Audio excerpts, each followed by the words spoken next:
말씀을 나누겠습니다. 하나님께서는 부르시는 하나님이십니다. 사람을 부르시는 분이시죠. 왜 부르세요? 그냥 심심해서 부르시는 게 아니에요. 다 이유가 있고 목적이 있어서 부르시는 거죠. 사람을 통해 하고자 하는 일이 있으신 겁니다. 너 나랑 같이 일해보지 않겠니? 근데 중요한 거는 사람을 부르시는데 사람들의 반응은 다 가지각색이라는 겁니다. 어떤 사람은 하나님의 음성을 듣고도 반응하지 않아요. 마음속에 감동을 이렇게 주시는데도 들은 척도 안 합니다. 하나님이 거듭 깨우쳐 주시고 방향 설정을 해주셔도 뜨뜻미지근하게 반응해요. 막 감동은 있는데 그게 하루를 못 가고 행실로 옮겨지지 않는 거죠. 여러분, 그렇게 인류 역사를 통해 하나님이 얼마나 많은 사람을 부르셨겠습니까? 얼마나 많은 사람에게 그분의 마음을 보여주시고 감동시키시고 같이 일하자고 말씀하셨겠습니까? 아마 모래알같이 셀 수 없이 많은 사람의 마음 문을 두드리셨을 겁니다. 하나님께서. 왜요? 하나님은 부르시는 하나님이시니까. 끊임없이 우리와 소통하고자 노력하시는 분이시니까. 오늘 이 본문에서는 누구를 부르고 계십니까? 아브람이라는 사람을 부르시고 계세요. 우리는 아브람이라는 이름을 들으면 바로 아브라함이라는 이름과 연결시키고요. 이분이 믿음의 조상이라는 걸 너무나 잘 알고 있어요. 그래서 아브라함을 나랑 거리가 먼 어떤 위대한 사람이라고 생각하는 그 경향이 있죠. 너무 대단해 보이는 사람이니까. 근데 여러분, 창세기에서 아브라함이 이렇게 등장할 때 그를 특별한 사람으로 소개하지를 않습니다. 그냥 우리랑 성정이 똑같은 사람이에요. 물론 어느 정도 그 초월자에 대해 민감한 경건한 사람이었을 가능성이 크죠. 그러니까 하나님께서 그에게 자신의 뜻을 계시하시면서 말씀하실 때 그걸 알아차린 거고요. 적어도 들을 귀가 있었다는 겁니다. 이 사람은. 저는 올 한 해 우리 하이청년부가 대단한 걸 하기를 바라질 않습니다. 근데 한 가지 저랑 꼭 약속을 해주시면 좋겠는데 그게 뭘까요? 바로 영적인 것에 눈을 뜨자는 겁니다. 영적인 것에 눈뜨기. 네. 세상 물정에 밝은 사람은 적어도 경쟁에서 뒤처지지는 않겠죠. 그건 제가 뭐라고 할 게 없습니다. 그런 사람들이 있으니까요. 근데 적어도 우리가 우리 자신을 그리스도인이라고 말하고 있다면 우리의 본능보다, 우리의 육안보다 더 중요한 게 있다는 걸 알아야 해요.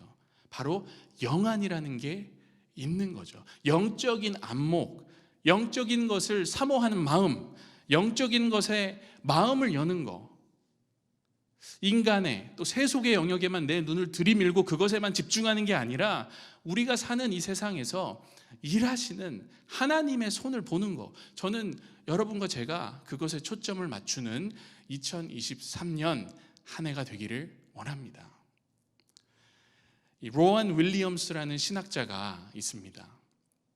근데 이분이 예수님을 따르는 제자로 살아가려면 집중력이 있어야 한다고 그의 책에서 말했던 게 기억이 나요. 어떤 집중력이냐? 여러분과 그 글의 일부를 나누고 싶은데요. 이렇게 말했습니다. 화면에 혹시 나오나요? 네, 제가 읽어볼게요. 기대하는 눈으로 모든 것을 바라보며 그 안에서 하나님의 놀라운 일이 발생하기를 기다리고 그리스도의 무리 안에 속하고 집중력을 배워서 빈틈없는 평정을 유지하고 돌연히 터져나올 빛을 찾고 기다리는 거. 이건 너무 멋진 말 아닙니까? 우리가 이런 자세를 갖고 있을 때 하나님께서 하시는 말씀을 놓치지 않는 거예요. 계속해서 이 신학자는 윌리엄스는 얘기합니다. 또 이런 문구가 있어요. 집중력이란 이렇게 기대하는 마음에 적극적이고 변혁적인 사랑을 더하고 교제를 지속함으로써 그 결과와 행위와 관계가 발생하게 하도록 기꺼이 일하는 태도이기도 합니다. 말이 좀 복잡하죠, 이 문장은. 근데 좀 쉬운 말로 하면 우리의 눈과 귀와 마음이 하나님이 하실 일과 하나님이 하실 말씀과 주실 그 마음에 초점을 맞출 때 우리가 걷는 길에 빛이 비춰지고 우리는 곧장 그 길로 걸어갈 것이다 하는 말입니다. 내 삶에 새로운 행동 양식이 드러나고 새로운 관계들이 형성된다는 겁니다. 신기한 게 아브라함이 딱 그런 삶을 살았거든요. 하나님께서 어느 날 갑자기 아브라함에게 말씀하시는 거예요. 지금 살고 있는 그곳을 떠나서 일단 출발해. 목적지는 도착하면 알게 될 거야. 내가 너의 발걸음을 인도할 텐데 뭐가 걱정이니? 너에게 익숙한 보금자리를 떠나렴. 떠나는 순간부터 너의 라이프 스타일은 바뀌기 시작할 거야. 아브라함 순종합니다. 4절이 아브라함의 모습을 아주 잘 묘사하고 있죠. 우리가 읽었는데 뭐라고 나와 있었습니까? 이에 아브라함이 여호와의 말씀을 따라갔다. 그의 나이 25세였나요? 아니죠. 75세에 꽤 많은 나이죠. 가족들을 다 데리고 하란을 떠나 목적지가 불분명한 모험을 시작하는 겁니다. 여보, 우리 어디 가는 거예요 지금? 모르고. 작은아버지, 장난하지 마시고요. 그걸 모르는데 이렇게 무작정 다 같이 출발한다고요? 롯, 목적지가 아니라 가이드가 중요한 거지. 나는 확실하게 들었다고. 오늘 여러분과 제가 영적인 것에 눈을 뜨자고 처음에 약속했는데 한 해 동안 우리가 함께할 신앙 여정에서 중요한 게 여러분 바로 이 아브라함이 가졌던 이 마인드입니다. 목적지가 아닌 가이드 바라보기. 제 얘기를 좀 하면요, 저는 제 나이 40에 제가 연동교회 청년부 주일 예배에서 설교하고 있을 줄 꿈에도 상상 못했습니다. 제가 지금 여기 있는 게 너무 신기해요. 저는 제가 한 20년 전에 예수님을 처음 인격적으로 만나고 그 뜨거운 마음으로 제가 신학교에 진학할 때 저는 제가 어떤 교회와 제가 인연을 맺게 될 줄 전혀 몰랐죠. 그냥 제가 그때 한 거는 주님께 제 모든 걸 그냥 던지는 것밖에 없었어요. 목적지를 잘 모르겠으니까. 근데 하나님께서는 제가 태어나서 지금까지 저를 향한 어떤 계획이 있으셔서 40년이라는 세월 동안 저를 이곳 저곳에서 다듬으신 다음에 오늘 여러분을 이렇게 만날 수 있도록 해주신 거죠. 물론 제가 아직도 다듬어져야 할 부분들이 너무 많은 부족한 사람입니다. 저는 대단한 사람도 아니고 잘난 사람도 아닙니다. 실수가 너무 많고요, 가시도 많은 사람이에요. 근데 제가 확신하는 한 가지는 제가 믿는 가이드이신 예수 그리스도께서 지금까지 제 인생을 책임지셨고 앞으로도 그렇게 하실 거라는 사실입니다. 지금까지 그렇게 걸어왔고 앞으로도 그렇게 걸어갈 건데 주님께서 그만해라, 여기까지다 하고 말씀하시기 전까지는 하이 청년부와 함께 계속 그렇게 걸어갈 준비가 저는 돼 있습니다. 여러분은 혹시 오늘 어떤 마음이신가요? 저는 오늘 이 예배를 통해서 아브라함이 내디뎠던 그 첫걸음을 우리도 내딛길 원합니다. 그런 열정과 그런 확신을 갖고 함께 2023년을 이미 시작됐지만 시작해 나가기를 바랍니다. 2023년 12월 31일에 우리의 모습이 어떨지 너무 걱정하거나 고심하지 마세요. 어차피 우리는 내일 일도 모르는 그런 존재들이잖아요. 중요한 건 오늘 우리가 이 가이드를 붙잡고 대화하는 거죠. 그 가이드의 이름이 예수 그리스도라는 것만 확실하게 하면 되는 거예요. 영적인 것에 눈을 뜨자, 목적지가 아닌 가이드를 바라보자. 근데 아브라함이요, 여러분, 그런 믿음으로 이제 시작을 했잖아요. 갈 바를 알지 못하고 나아갔잖아요.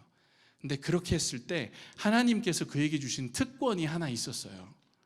바로 이게 오늘 설교의 핵심입니다. 여러분, 지금까지 만약에 좀 졸다가 주일이니까 토요일날 놀고 정신없어서 아무것도 못 들었다가 뭐 하나 가지고 가야 된다면 지금 말씀드리는 거 딱 기억하고 가시면 됩니다. 우리가 믿음으로 걸어갈 때 하나님의 사람들에게서 드러나는 독특한 특징이 있습니다. 그게 뭐냐 하면은 바로 복이 되는 겁니다. 복이 되는 것. 복이 되는 것. 제가 참 안타깝게 생각하는 게 하나 있는데 기독교가 언제부터인지는 모르겠지만 복이 되라고 말씀하신 하나님의 말씀을 변질시켜서 복을 받는 어떤 종교로 전락한 것 같아요. 자기 자신을 그리스도인이라고 일컫는 사람들이 복을 받는 것에만 익숙해진 거예요. 복된 존재가 되라고 말씀하셨는데 어딜 가든지 어떤 환경에서든지 복을 나누고 복된 존재가 되라는 말씀으로 세상 가운데 내보내셨는데 도리어 어떻게 합니까? 가는 곳마다 자기가 복을 누리려고 해요. 욕심을 부립니다. 이건 내 거야. 심지어 다른 사람에게 주어진 복을 자기가 취하는 경우도 허다하다는 거죠. 여러분, 언제부터 이렇게 됐습니까? 기독교가? 기독교는 복을 취하는 종교가 아니에요. 너는 복이 될지라, 이 말씀을 잘 생각해 보자고요. 땅의 모든 족속이 너로 말미암아 복을 얻을 것이라고 했지, 땅의 모든 족속이 너에게 복을 가져다 줄 것이다 라고 말씀하지 않으셨다고요. 하나님께서 아브라함을 부르시고 알지 못하는 어딘가로 보내시면서 그에게 원하셨던 건 그가 어디를 가든지 복된 존재가 되고 만나는 사람들에게 복을 가져다 주는 사람이 되는 거였어요. 아니, 자네 이번에 하란 땅에서 온 아브라함이라고 들어봤어? 그게 누군데? 그 사람이 이쪽 동네로 이주를 해왔는데, 글쎄 귀인일세. 그 사람이 뭘 어쨌다고? 그 사람에게 악하게 하면 악한 일을 경험하고, 그 사람을 환영하고 호의를 베풀면 도리어 더욱 복된 일을 경험하게 된다고 하더라고. 신기한 사람이야. 그래서 나도 한번 가서 만나보려고. 상상의 대화죠. 근데 여러분, 하나님을 믿는 자들은 하나님이 보내신 곳에서 복이 되는 사람입니다. 여러분, 한번 저를 따라해 보시겠어요? 큰 목소리로. 나를 보내신 그곳이 복이 넘치는 자리입니다. 우리 옆 사람에게 이렇게 한번 얘기를 해볼게요. 당신이 있어서 이곳이 빛납니다. 이런 마인드 여러분 좋지 않나요? 그 헬라어로요, 고어죠. 헤예 베라카는 너는 복이 될지라 하는 뜻인데, 이는 여러 가지 함축적인 뜻을 사실 가지고 있습니다. 크게 두 가지인데요. 실제로 아브라함이라는 사람이 가는 곳마다 물리적인 풍요를 경험했습니다. 또 근데 그게 다 그 아브라함 혼자 다 이렇게 취한 게 아니라 그 땅에 있는 사람들과 나눴죠. 사람들에게 축복의 아이콘이 됐다는 겁니다. 더불어 아브라함은 또 뭐가 있어요? 영적인 복의 통로가 되었죠. 가는 곳마다 하나님의 역사가 일어났죠. 사람들이 하나님이 누구신지 체험하는 역사가 일어났다는 거죠. 저 사람이 믿는 신은 누굴까? 이런 궁금증을 일어나게 만드는 사람이었다는 거예요. 사람들이 막 손가락질을 하는데 좋은 이유에서 하는 거예요. 저 사람이 섬기는 하나님이 도대체 누구이기에 이런 일이 벌어질까? 참 복된 사람이구나. 함께 하고 싶고 더 알아가고 싶은 사람, 같이 있으면 하나님께서 일하시는 게 느껴지는 사람, 자기가 복 받는 것보다 복된 존재로 살아가고자 애쓰는 사람. 사랑하는 연동하이 청년부 여러분, 저는 올 한 해 우리가 가는 곳마다 이런 역사가 일어나길 간절히 기도합니다. 여러분이 가는 곳마다 복된 일들이 일어나면 좋겠어요. 기억하세요, 여러분. 이건 절대로 아브라함만의 특권이 아닙니다. 영적인 것에 눈을 뜨고 목적지가 아닌 가이드를 바라보며 말씀에 순종해 나아가는 모든 이들에게 하나님께서 선물로 주신 특권이라는 겁니다. 어때요, 여러분? 이 사실을 우리가 알게 된 이상 이제 우리의 기도가 좀 달라져야 하지 않을까요?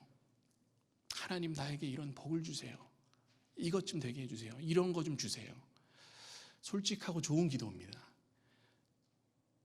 너는 복이 될지라 하는 말씀을 생각하면 근데 우리 기도가 한 걸음 더 나아갈 수 있다고요. 하나님, 내가 저 사람에게 복이 되게 해주세요. 저 사람이 나를 만나서 인생 폈다는 말을 하게 해주세요. 하나님, 내가 이 공동체에서 복된 일을 만들어가는 사람이 되게 해주세요. 하나님, 내가 흘리는 이 눈물과 내가 기도하는 이 땀과 눈물이 이 대학교에, 이 교회에, 이 일터에, 이 직장에, 이 현장에, 이 셀에, 이 관계에 복이 되는 역사를 내가 체험하기를 원합니다. 하나님, 나를 보내시고 나를 사용해 주세요. 아브라함을 부르셨던 하나님, 오늘 나를 불러주세요. 주님, 내가 복이 되기를 원합니다. 너는 복이 될지라. 사랑하는 여러분, 진짜 놀라운 사실이 뭔지 아십니까? 아브라함이 하나님께 아브라함이라는 이름을 받고 복된 존재로 이 땅에서 살아가다가 그는 죽었습니다. 사람이었잖아요. 하지만 그가 순종함으로써 심겨진 복의 씨앗은 궁극적으로 그의 가계에서 약속된 여자의 후손인 메시아가 탄생하도록 만듭니다. 바로 예수 그리스도께서 이 땅에 태어나신 거예요. 그리고 그 사건의 수혜자는 누가 됐습니까? 여러분과 제가 된 거예요. 복을 누가 누립니까? 여러분과 제가 누리고 있는 겁니다. 그때 아브라함이라는 사람이 하란을 떠나서 가나안으로 이동했기 때문에 오늘 우리가 복음, 이 복된 소식을 듣게 된 거라고요.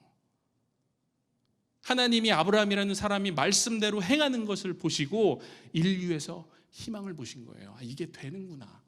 내가 얘기하니까 이 한 사람이 순종하네? 이게 되는구나. 그리고 계속 그 사람을 이끌어 주시면서 때가 되자 하나님의 역사 가운데 하나님의 계시이신 하나님의 아들 예수 그리스도를 이 땅에 보내신 거죠. 그래서 우리가 아브라함을 오는 날 뭐라고 부릅니까? 복의 근원이라고 부릅니다. 저 옛날 누군가의 순종이 오늘 우리에게까지 복된 영향을 미치는 거, 이 신비를 우리가 체험하게 되기를 원합니다. 아멘. 제가 예전에 여러분 대학생 때, 딱 여러분 20대 때, 그러니까 한 교회에서 여러분과 비슷하게 대학부 생활을 제가 굉장히 오래 했습니다. 학생으로. 그때 함께 신앙생활을 하고 같이 임원도 했던 어떤 형이 있었어요. 제가 되게 좋아하는 형, 제가 엄청 따르는 형이었습니다. 모든 면에서 이 형이 모범이 되고요, 성실하고 한번 계획한 게 있으면 언제나 그 자리에서 꿋꿋하게 맡은 일을 충실하게 감당하는 그런 형이었어요. 셀원으로 있어도, 셀 리더로 있어도, 임원으로 있어도, 어떤 일을 맡겨도 그 존재 자체가 그냥 빛나는 형이었어요. 주변에 늘 좋은 사람들이 많았습니다. 그 형이 셀 리더로 있으면 막 사람들이 와서 나 저 셀 들어가고 싶어 막 이러는 그런 분위기가 있었어요. 저는 늘 생각했습니다. 저 사람은 도대체 비결이 뭘까? 왜 이렇게 빛이 나지? 어떻게 저렇게 모든 면에서 닮고 싶은 사람이 존재할 수가 있나? 막 여러분 재벌집 막내 아들 같은 그런 스타일이 아니었어요. 이 형은 수수하고 순정남 같은 스타일이었거든요. 뭘까 도대체?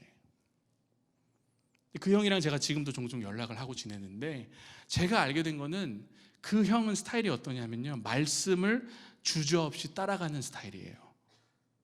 아주 독특한 특징입니다. 하나님의 말씀을 순종하는 데 있어서는 그 형은 걸림돌이 없어요. 그냥 합니다. 결과에 연연하지 않습니다. 그냥 순종한 것 그 자체로 미련 없이 감사하는 형. 손해봐도 감사. 왜? 말씀대로 내가 따라갔으니까. 이런 스타일이에요. 근데 진짜 놀라운 사실은 그 형은 다른 일을 할 때도 이렇게 하더라고요. 한 번은 저한테 와서 야, 나 다이어트 하려고. 제가 아무리 봐도 별로 뚱뚱하지가 않거든요, 이 형은. 그래서 뭘 그렇게 하냐고. 지금도 보기 너무 좋다고 그랬는데 몇 주 후에 만나니까 식스팩이 있는 거예요. 진심입니다, 전 지금. 거짓말 하나 안 보태고 진짜 한다면 하는. 그때 제가 생각한 게 뭐냐면은 말씀대로 사는 사람들의 특징이구나. 이 사람들 진짜 무서운 사람이구나. 하겠다고 하면 하는 사람들이구나. 인생 그냥 직진하는 스타일이구나. 여러분, 우리가 다 이 형같이 될 수는 없겠죠. 사람마다 다르니까. 근데 제가 드리고 싶은 말씀은, 말씀을 따라가는 직진 인생은 삶의 모든 영역에서 능력이 드러나는 삶을 살아간다는 걸 저는 그 형을 통해서 계속 배우고 있습니다. 그리고 우리의 발걸음을 통해 하나님은 반드시 일하신다는 것을 우리가 믿기를 원합니다. 오늘 우리 세 가지 얘기했죠, 여러분. 세 가지 기억하시는지 모르겠어요. 첫째, 영적인 것에 눈을 뜨는 한 해가 되시길 바랍니다. 둘째, 목적지가 아닌 가이드를 바라보는 한 해가 되시길 바랍니다. 그리고 여러분, 셋째, 복을 취하기보다는 누군가에게 복이 되는 우리 모두가 되기를 바랍니다. 우리 함께 찬양하면서 우리의 다짐과 마음을 주님께 고백하는 시간을 갖겠습니다. 주신 말씀 여러분 한번 생각하면서 하나님께 어떤 마음을 오늘 올려드릴까? 하나님, 나에게도 말씀해 주세요. 하나님의 뜻대로 걸어가는 사람이 내가 되기를 원합니다. 내가 간절하게 그 바람이 있는데 하나님 여태까지 아브라함에게 말씀하신 것 같이 나에게 말씀하신 적이 없으신 것 같은데, 하나님, 이 예배가 아니면 어디서 제가 그 음성을 듣겠습니까? 하나님 말씀해 주세요. 이런 간절함을 갖고 우리가 오늘 이 시간 찬양하며 나아가기를 원합니다.